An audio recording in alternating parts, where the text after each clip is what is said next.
જય શ્રી કૃષ્ણ. કેમ છો? આજે આ વિડીયોમાં મારે એક લેટર વિશે વાત કરવી છે. એક પત્ર, એક ઓનલાઈન કોમ્પિટિશન હતું કે માય પેરેન્ટ્સ માય ઇન્સ્પિરેશન. એમાં તમારે 100 શબ્દોમાં લખવાનું હતું કે તમે તમારા માતા પિતાનું ઋણ કઈ રીતે ચૂકવી શકો છો.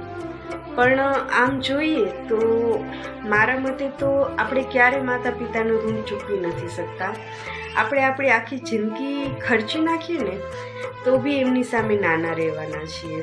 એમનું ઋણ ક્યારેય નથી ઉતારી શકવાના. પણ આ પત્ર દ્વારા મને મારો પ્રેમ વ્યક્ત કરવા મળ્યો મારા માતા પિતા માટે કે માય પેરેન્ટ્સ માય ઇન્સ્પિરેશન.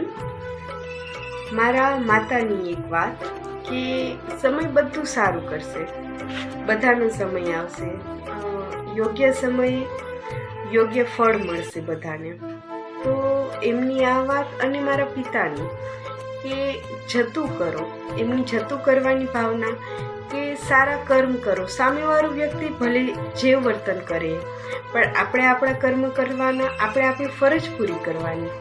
આપણે ક્યારે પાછળ ફરીને નહીં જોવાનું. એમના બંનેનો જે આ સ્વભાવ છે એ આમ જોઈએ તો થોડો ઘણો મારામાં પણ આવ્યો છે. એના લીધે મારું જે વ્યક્તિત્વ બન્યું છે, મારા ઉપર લોકો વિશ્વાસ મૂકી શકે છે, મને સમજી શકે છે, મને માન આપે છે, તો એ ચોક્કસથી મારા માતા પિતાની સારી પરવરિશ છે કે લોકો મારા ઉપર એટલો વિશ્વાસ રાખી શકે છે. તો થેન્ક યુ બંનેને અને આઈ લવ યુ. મિત્રો, આવા જ મોટિવેશનલ વિડીયો જોવા માટે વિડીયોઝને લાઈક કરો, શેર કરો અને સબસ્ક્રાઈબ કરો. અને હા, બેલ આઇકન દબાવવાનું ભૂલતા નહીં. Thank you.